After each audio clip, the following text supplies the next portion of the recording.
Egg check tayo sa mga bonsai. Eh, umiiyak na agad yung mga bonsai na yun. Dami ito. Mga bonsai yan. Ay, sisiw na. Gagi, ganito pala yung tsura ng ano. First time kong mag-alaga ng manok eh. Ayun. Tumatayo pala agad yung manok pag napisa. Na, hinakay ka na.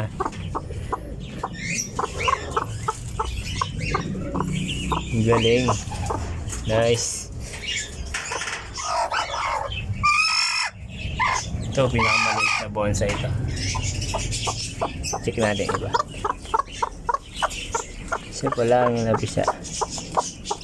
Sunod-sunod na siguro ito.